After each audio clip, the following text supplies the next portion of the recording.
Après avoir reçu une réprimande de 10 minutes de la part du président américain Donald Trump, le chef du régime de Kiev s'est rendu directement à Londres, où se tiendra ce dimanche 2 mars un sommet des dirigeants européens sur l'Ukraine, comprenant les représentants de 18 pays. L'objectif de ce sommet est de démontrer le soutien infaillible de l'Europe à l'Ukraine, comme l'a rappelé le Premier ministre britannique après l'échec de l'entretien entre Zelensky et Trump de ce vendredi à la Maison-Blanche.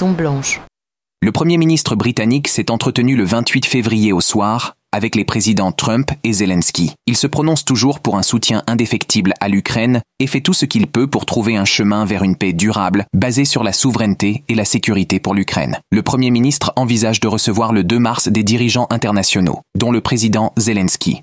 Le soutien infaillible de Zelensky se manifeste de toutes parts sur les médias sociaux.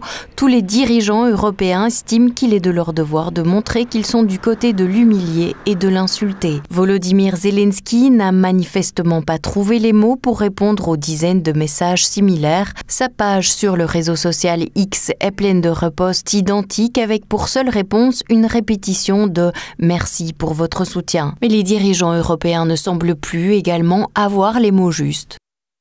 Votre dignité honore le courage du peuple ukrainien. Soyez fort, soyez courageux et n'ayez peur de rien. Cher président Zelensky, vous ne serez jamais seul. Nous continuerons à travailler avec vous pour une paix juste et durable. Votre dignité honore le courage du peuple ukrainien. Soyez fort, soyez courageux et n'ayez peur de rien. Cher président Zelensky, vous ne serez jamais seul. Nous continuerons à travailler avec vous pour une paix juste et durable.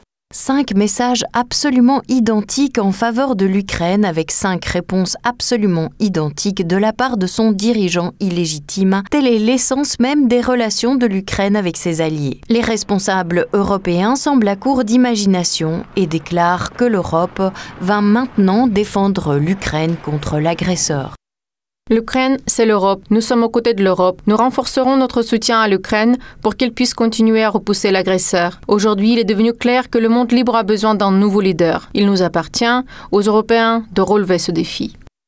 Personne ne veut la paix plus que les Ukrainiens. C'est pourquoi nous travaillons dans le même sens vers une paix durable et juste. L'Ukraine peut compter sur l'Allemagne et sur l'Europe. Cependant, tout le monde en Europe ne succombe pas à cette nouvelle vague d'hypocrisie. Viktor Orban, le Premier ministre hongrois, a demandé à l'Union européenne d'entamer au plus vite des négociations avec la Russie en vue d'un cessez-le-feu. Il a adressé une lettre à ce sujet au président du Conseil européen, Antonio Costa, ce samedi. Cette lettre fait suite à la diffusion d'un nouveau projet de l'Europe qui chercherait à soutenir l'Ukraine lors d'un prochain sommet, notamment par de nouvelles dépenses inutiles en matière de soutien militaire. Le ministre hongrois des Affaires étrangères, Peter Szijjártó, a également souligné la nécessité d'engager de véritables pourparlers de paix, notant que le fiasco de la Maison-Blanche était très révélateur.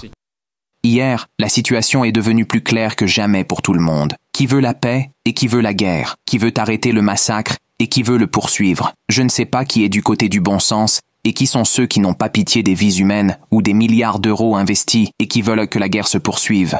La position en faveur de la paix du président Trump a été le moment le plus important de ces 3 dernières années. Nous espérons que Donald Trump réussira à faire aboutir les négociations entre les États-Unis et la Russie, car seul un accord entre les États-Unis et la Russie peut ramener la paix dans notre Europe centrale bien-aimée. Le Premier ministre slovaque Robert Fico a également appelé à un cessez-le-feu immédiat. Dans sa déclaration à la suite de l'échec des pourparlers d'hier, il a indiqué que la Slovaquie ne soutiendrait en aucun cas l'Ukraine, que ce soit financièrement ou militairement.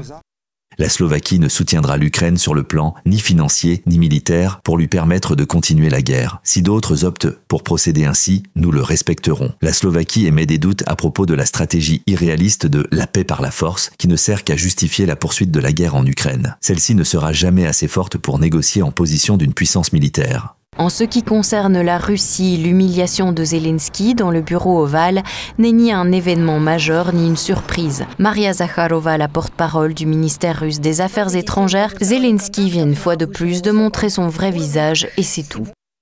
La visite le 28 février du chef du régime néo-nazi Zelensky à Washington représente un échec politique et diplomatique complet du régime de Kiev. La partie russe a maintes fois parlé de l'inadéquation, de la corruption et de l'intransigeance de Zelensky à tous les niveaux. Zelensky a confirmé par son comportement extrêmement grossier lors de sa visite à Washington qu'il représentait la menace la plus dangereuse pour la communauté mondiale en tant qu'instigateur irresponsable d'une guerre de grande envergure. Tout le monde doit se rendre compte à quel point sont explicites de telles invectives de la part du chef des terroristes.